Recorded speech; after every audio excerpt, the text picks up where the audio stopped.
자, 오늘 성경 말씀 디모데후서 3장 16절과 시편 119장 160절인 모두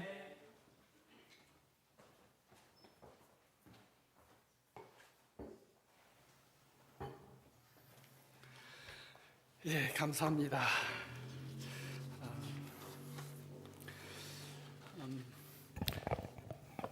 여러분 같이 하나님 말씀 나눌 수 있어서 얼마나 감사한지 모르겠습니다.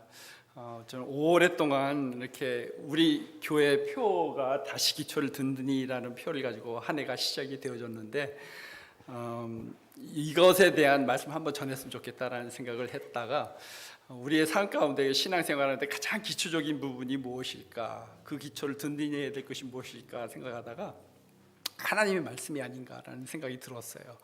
하나님의 말씀을 내가 믿고 있는데 이것이 정말 믿을 만한 것인지, 가장 기초적인 그런 질문들, 그런 것들을 한번 우리 교회에서 다뤘으면 좋겠다라는 그런 생각을 했다가 다들 아시는 것들인데 이것 전하는 것이 옳을까 지루하기도 하고 이게 좀 내치가 않았었는데, 그래도 여기 표같이 기초를 든든하게 한다는, 들으신 분들도 한 번 더 들으시면서 맞아 그렇지라고 하는 그러한 생각을 가지실 수 있으면 좋겠고요. 또 안 그랬던 분들은 못 들어보셨던 분들은 이거 들음으로 인하여서 좀 더 내가 하나님의 말씀이 정말 이 성경이 하나님의 말씀이다라는 그 확신을 가질 수 있는 그런 계기가 되었으면 좋겠다는 생각이 듭니다. 오늘 하루로 되는 것은 아니고요. 지난 수요 예배 때 시작이 되어졌는데 이것이 얼마나 오래 갈지는 모르겠어요. 한 서너 번 생각하고 있는데, 근데 뭐 재미없으면 중간에 끊길 수도 있고요. 잘 여러분들의 귀에 잘 하나님께서, 성령님께서 역사하셔서 여러분이 동감할 수 있고 하나님의 은혜가 있는 그런 말씀이 되기를 소원합니다. 여러분, 지금은 돌아가셨지만은 고 빌리그램 목사님께서 세계를 돌아다니시면서 말씀을 전하실 때 가장 많이 쓰셨던 굉장히 유명한 그러한 문장이 있습니다. 여러분 혹시 아시는 분들 계실 거예요. 뭐죠? 손을 딱 이르시면서 The Bible says 그 말씀을 참 많이 하셨어요. 빠지지 않고 많이 하셨어요. 성경은 우리에게 이렇게 말씀하고 계십니다 라고 이렇게 얘기를 하면은 그 당시에 믿지 않는 분들이 다 들어도 보편적으로 성경은 하나님의 말씀이니까 들을 만한 것이구나, 성경이 뭐라고 말씀하시나 라는 데에 관심을 기울였는데 요즘 시대는 그런 시대가 좀 많이 지나간 것 같고요. 요즘 시대에 또 바이블스에 성경이 이렇게 말씀하십니다 라고 하면은 반응들이 참 더 다양해지지 않나라는 생각이 듭니다. 어떤 분들은 뭐 좀 극적으로 가면은 so what 하시는 분들도 계실 테고요. 그래서 어쨌단 말이에요 라는 생각을 하시는 분들도 계실 테고요. 코란도 이렇게 똑같이 얘기했고 그리고 불교 외경들도 그런 말씀 한 것도 있고 하는데 뭐 성경 말씀이 뭐 이렇게 대수로운 거냐고 그렇게 하시는 분들도 계실 테고요. 그죠? 성경 말씀에 대한 인식이 예전과는 많이 달라진 것 같다는 생각이 듭니다. 믿는 분들 가운데서도 이 성경 말씀이 정말 전적으로 영어로 전적으로 100%다 하나님의 말씀이고 하나님이 말씀하신 것이기 때문에 받아들여야 된다라는 것을 다 믿지 못하시는 분들도 계시는 것 같다는 생각이 들어서요. 오늘 이것을 통하여서 좀 더 그것이 다져졌으면 좋겠다는 생각이 듭니다. 다시 한번 얘기하지만 지난 수요일에 이어서 두 번째로 왜 성경이 하나님의 말씀인가에 대한 주제로 여러분들 같이 나눌 때 큰 은혜가 있기를 바랍니다. 그러기 위해서 지난번에 수요일 날 전했던 그 말씀을 못 들으신 분들도 계실 테니까 짧게 요약을 먼저 드리고 시작을 하겠습니다. 왜냐하면 그것이 어떤 면에서는 인트로덕션 같은 그런 내용이었거든요. 그래서 먼저 말씀드리고 여러분들한테 오늘 말씀을 전하도록 하겠습니다. 두 가지 내용을 지난번에 말씀을 드렸는데요. 간략하게 얘기하면 첫째로는 하나님의 말씀은 무오하고 무류하다, 영어로 얘기하면 inerrant하고 infallible하다라고 이렇게 말씀을 드렸습니다. 그리고 두 번째로는 왜 우리가 하나님의 말씀을 이렇게 무오하고 무리하다라는 것을 믿는 것이 중요한가에 대해서 여러분들 말씀을 드렸죠. 여러분, 하나님의 말씀이 무오하다, inerrant하다라는 말은요, 이 말은 사실적으로 역사적으로 이것이 틀림이 없다, 100%다 진실이고 오류가 없다라는 그런 뜻입니다. 그럼 무류하다, infallible하다라는 이 말씀은요, 하나님의 말씀이 신앙적으로나 윤리적으로 도덕적으로 잘못이 없다라는 것을 100%다 옳은 것이다라는 것을 말씀해 주는 그런 내용입니다. 아까 같이 읽었지만 시편 119편 160절이죠. 다시 한번 띄워주시면 같이 한번 봤으면 좋겠어요. 여기 같이 읽겠습니다. 주님의 말씀은 모두 진리며 주님의 의로운 규례들은 모두 영원합니다 라고 이렇게 말씀이 되어 있어요. 여기도 보면은 주님의 말씀은 어떻다고요? 모두라는 건 뭐예요? 전체적으로 다, 그죠? 이것이 뭐라고요? 사실이다, 진리다, 오류가 없다 라고 그렇게 얘기를 하십니다. 다시 얘기하면은 성경 말씀은 무오하다라는 그 말씀이시죠, 그죠? 그 다음에는 뭐라 그랬나요? 주님의 의로운 규례들은 모두, 이것도 역시 모두 영원합니다. 여기서 의롭다고 하셨잖아요, 그죠? 이것은 뭐예요? 그 도덕적으로 신앙적으로 윤리적으로 오류가 없다. 왜냐하면 다 의로운 거니까라고 그렇게 얘기를 하시는 것을 우리가 볼 수가 있습니다. 그렇습니다. 하나님의 말씀은 무오하고 무류하다라는 것을 여러분들도 다 믿으시는지 모르겠습니다. 다 믿으세요? 아멘, 아멘. 어떤 면에서 소의 뭐 경읽기 그런 것이 아닌지 모르겠는데, 다 믿으시니 얼마나 감사한지 모르겠습니다. 근데 이것이 왜 중요할까요? 여러분, 이것을 믿는 것이 우리 신앙생활에 굉장히 중요합니다. 왜냐하면요, 이것을 믿지 않으면요, 첫째로 우리는 하나님을 거짓말쟁이로 만드는 것이 되기 때문이에요. 그죠? 분명히 여기서 다 진리라고 하셨는데, 하나님이 만약에 전지전능하신 하나님이시라면은, 하나님의 말씀을 주셨다면은 그것도 역시 100%다 옳은 것이어야 되는 것이 당연한 건 아니에요. 근데 그렇지 않다라고 믿는다라는 것은 하나님이 전지전능하심을 우리가 믿지 않는 것이 되는 것이기 때문에 하나님을 거짓말쟁이로 만드는 것과 마찬가지입니다. 예수님도 마태복음 5장 18절에 보면은요, 하나님의 말씀은 1.1획도 천지가 다 없어지기 전에는 없어지지 않고 다 이루어질 것이다 라고 예수님도 그렇게 얘기를 하셨어요.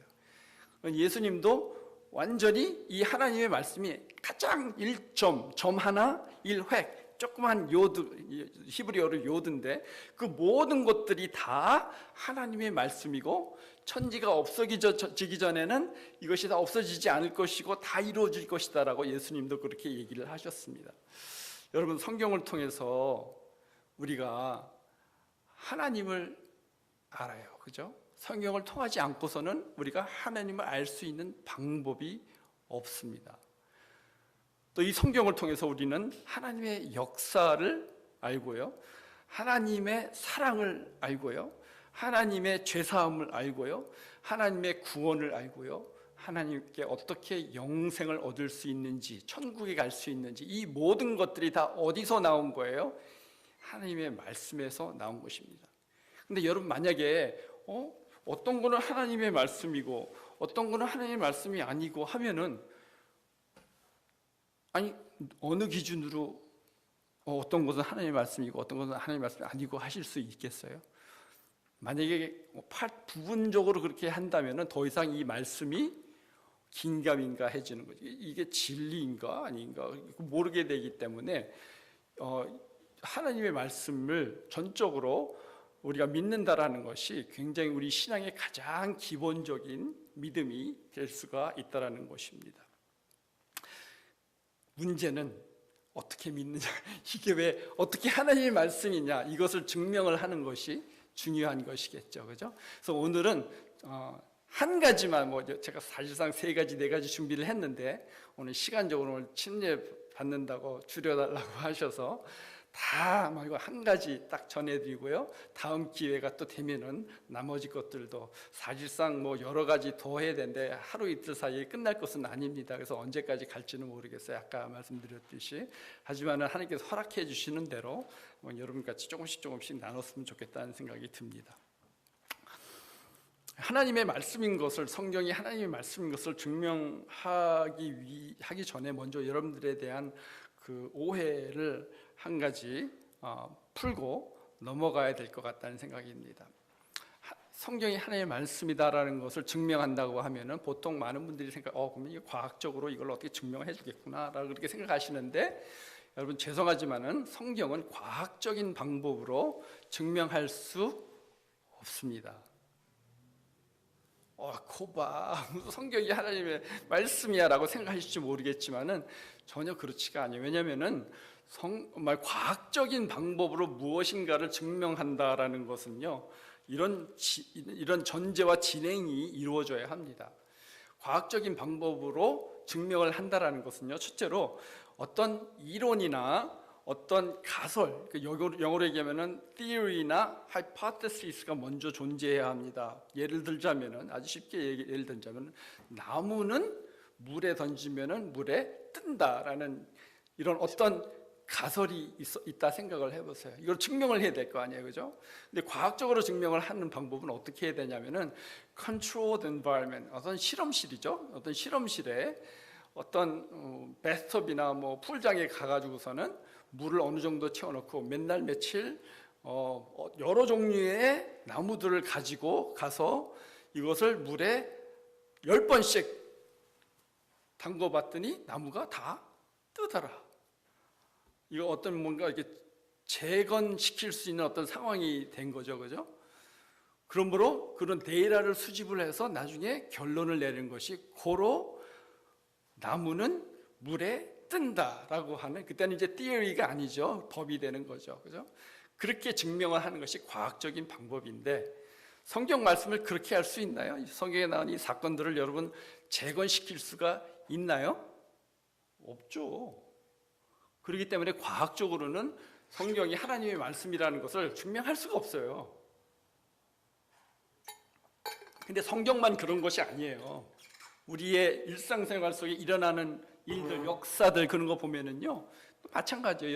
여러분들이 잘 아시는 우리나라 역사에 이순신 장군이 명량대전에서 임진왜란 때에 12척의 배, 어떤 데는 11척이라고, 어떤 12척인데 모르겠어요. 하여튼간에 12척이라고 하고, 12척의 배를 가지고 133척의 왜군 그 배를 침몰시킨 사건이 있었죠, 그죠? 여러분 믿으세요? 근데 만약에 그걸 전혀 모르는 미국 친구한테 가서, 야, 옛날에 우리나라에 이순신 장군이라는 분이 계셨는데 배 12척 가지고 133척을 물리쳤어.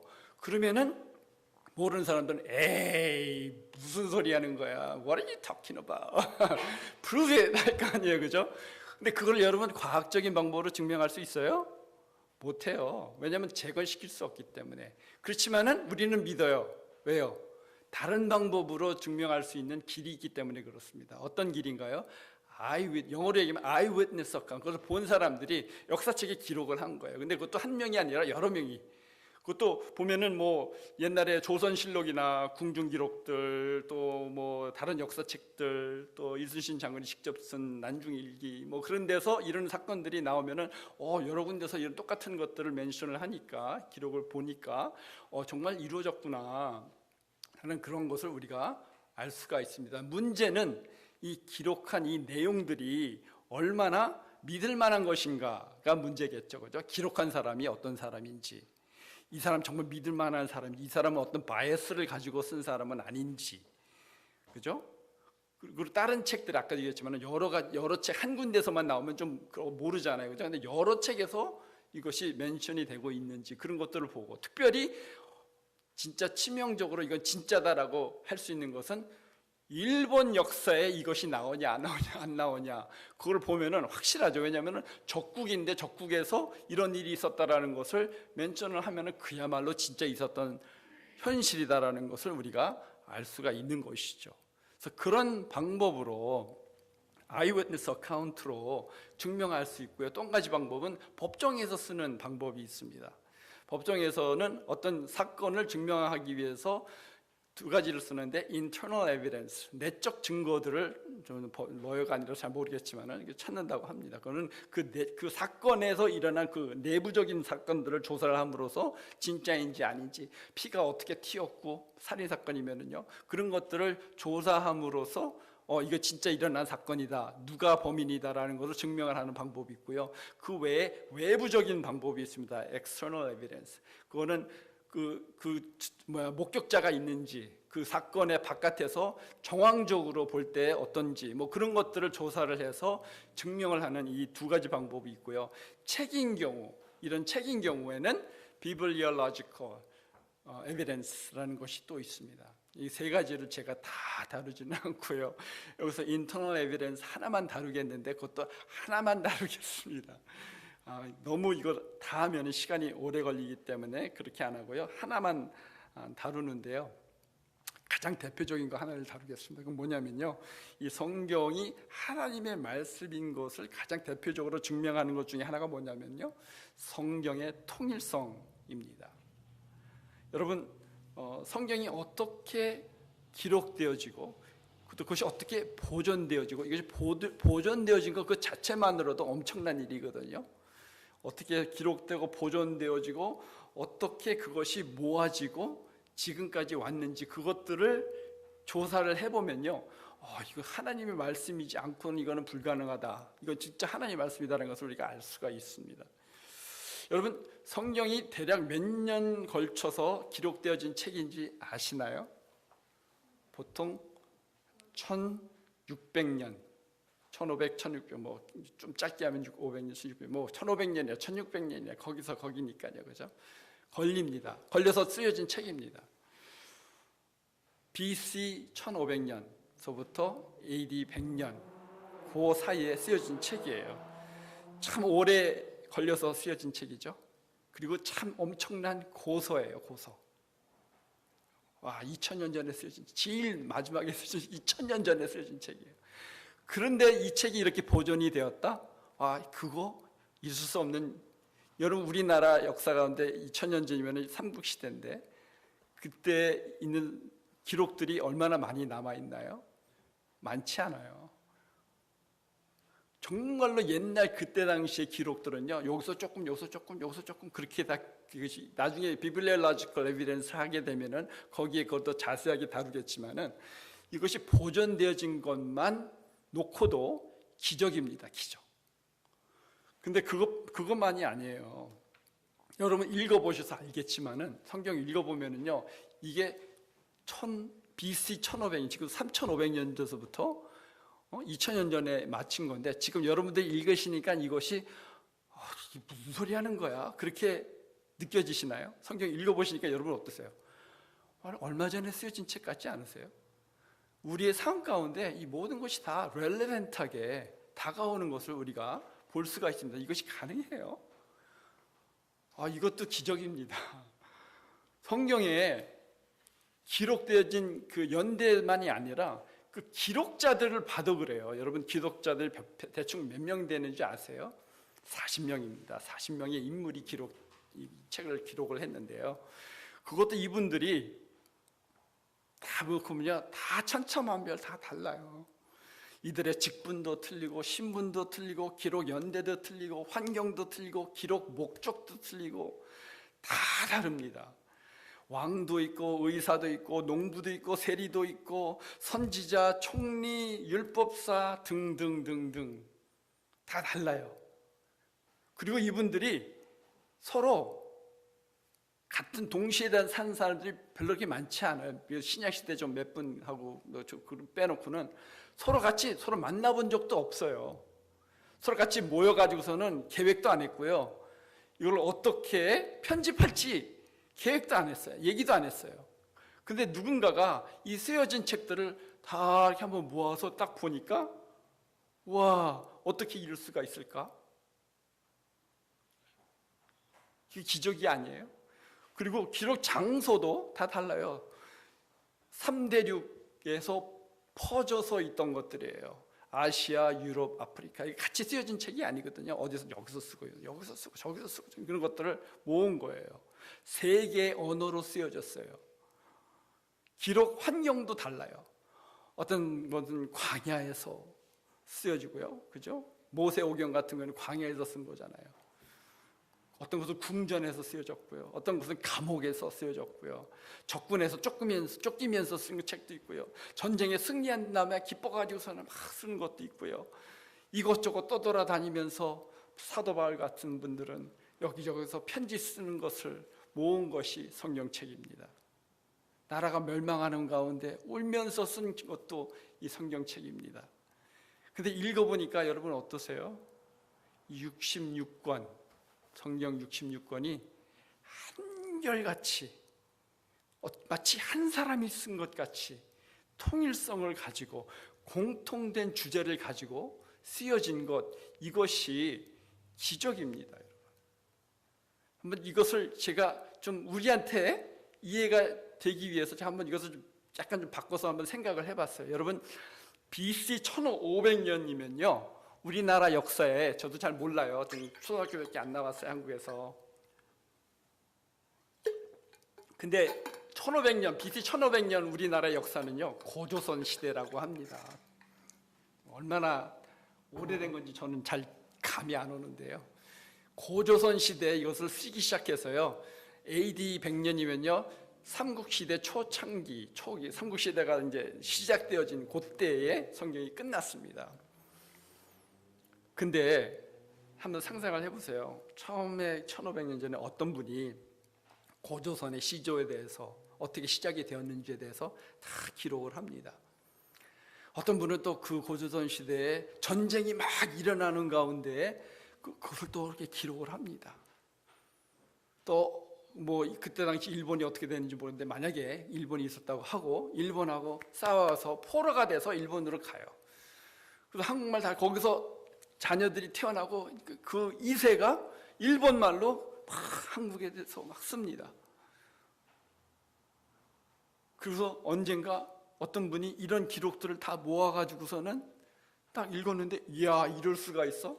하나의 띠임을 가지고서는 딱 이게 일맥상통하게 쫙 연결되어져 가는 그런 것이 나올 수가 있나요? 없나요? 그런 가능성이 얼마나 될까요? 이런, 없어요. 그럴 수가 없어요. 어떤 한 사람이, 어떤 한 분이 그 모든 역사를 통틀어 가지고서는 무언가가 그들을 움직이고 역사를 움직이고 하면서 이것을 짜맞춰가고 하는 그러한 손길이 없다면은 불가능한 일입니다.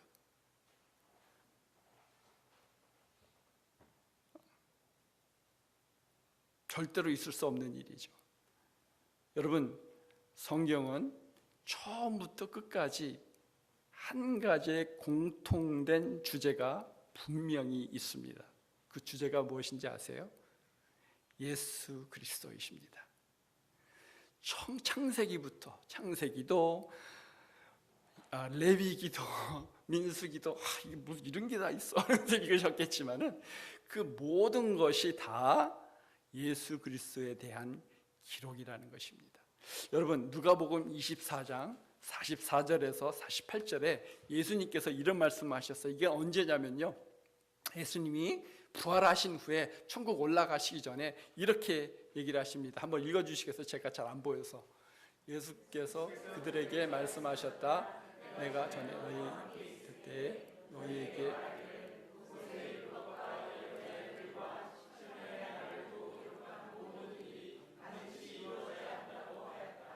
그래서 예수님이 뭐라고 하셨나요? 율법 책들, 그죠? 모세 율법, 이건 뭐예요? 모세 오경이에요, 그죠? 선지서들은 뭐예요? 나중에 나올 모든 선지서들에, 그죠? 시편, 이거 다 합하면 뭐예요? 상징적으로 성경, 구약 성경 전체를 다 얘기를 합니다. 이때는 신약이 아직 안 쓰여졌을 때니까요, 그죠? 그러니까 성경 전체가 다 누구에 대해서 쓰여졌다고 그러세요? 나를 두고 기록한 모든 것이 이루어진다라고 예수님께서 말씀하신 것을 봐서 여기서 어떤 결을 낼 수 있나요? 성경 전체가 다 예수님의 사건을 놓고 기록한 것입니다. 다음 구절 띄워주십시오. 이거는요, 이사야서 53장 5절에서 6절 말씀입니다. 이 말씀은요, 예수님이 태어나시기 700년 전에 쓰여진 성경 구절입니다. 한번 읽어주시겠어요?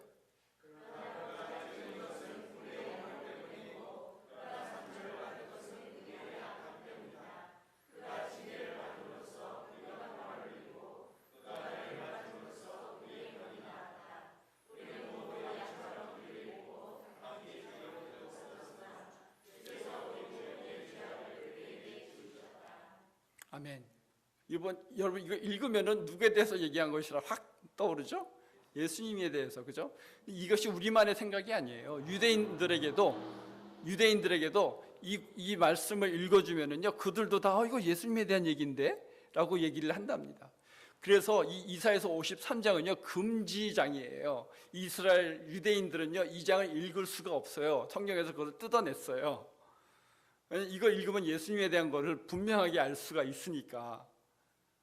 근데 여러분 생각해 보세요. 700년 전에 그 후에 있었던 일을 마치 오늘 내가 보고서는 일어나는 일인 것 같이 이렇게 쓸 수 있는 이것이 가능한 일이냐라는 것입니다. 이 세상에 어떤 책이 이렇게 기록을 할 수가 있겠냐라는 것이죠. 없다는 얘기죠. 그 어떤 책도 그럴 수가 없다라는 것이죠. 누군가가 미래의 일을 미리 보고 이사야라는 선지자한테 다가가셔서 그의 마음을 감동시키시고 그에게 이렇게 적어라 하셔서 기록되어진 책이 이 이사야서고 그분이 바로 하나님이시다라는 것을 말씀해 주시는 것이죠. 오늘 같이 읽은 디모데후서 3장 16절은 다시 한번 읽으면 이렇습니다. 모든 성경은 어떻게 됐다고요? 하나님의 영감으로 되었다는 이 말이 하나님의 영감이라는 이 말이 노인 영감이 아니라 영감이 아니라 영어로 얘기하면 God breathed 라는 뜻이에요. 하나님이 숨을 내쉬었다. 하나님의 입김 그런 뜻입니다. 하나님이 이렇게 숨을 내쉬어서 그 저자들한테 숨을 내쉬어서 그들로 하여금 기록을 하게 했다라는 그런 뜻이죠. 근데 이 하나님이 숨을 내쉬었다라는 이 말이 처음 쓰여진 것이 어디냐면 창세기예요. 하나님께서 아담과 하와를 창조하신 후에 그들에게 숨을 넣으시니 그들이 생명이 되었다. 그들이 사람이 살아났다. 그런 말씀이 처음 쓰여지고요. 그래서 성경 구약 전체적으로 보면 이 입김이라는 말이 루아흐이라는 그런 히브리어인데요. 그것은 바로 성령님을 뜻하는 말이기도 합니다. 그래서 어떻게 성경이 쓰여졌냐면 하나님께서 이 저자들, 하나님은 손과 발이 없으신 하나님이시기 때문에 물론 하나님께서 그냥 딱 벽에다가 딱 그 쓴 것도 있잖아요, 그죠? 그러니까 어떤 면에서 책 있으라 하면 딱 있을 수도 있는데 그렇게 하지 않으시고 우리 사람들로 하여금 이 일에 동참하게 하시고 동역하게 하시기를 원하셔서 사람들을 통해서 그들에게 감동을 주시고 감화하시고 역사를 주장하시고 모든 환경들을 조성하셔서 이런 어떤 환경 속에서도 이 쓰여진 모든 것들이 하나님이 의도되어진 대로 이것이 되게끔 하나님이 조정을 하셨기 때문에 이분들은 자기들은 몰라요. 쓰면서 이것을 하나님이 쓰라고 하셨으니까 그냥 썼는데 나중에 쓰고 보니까 자기들이 보기에도 이거는 보통이 아닌데 이건 하나님의 사도 바울이 그렇게 고백을 했거든요.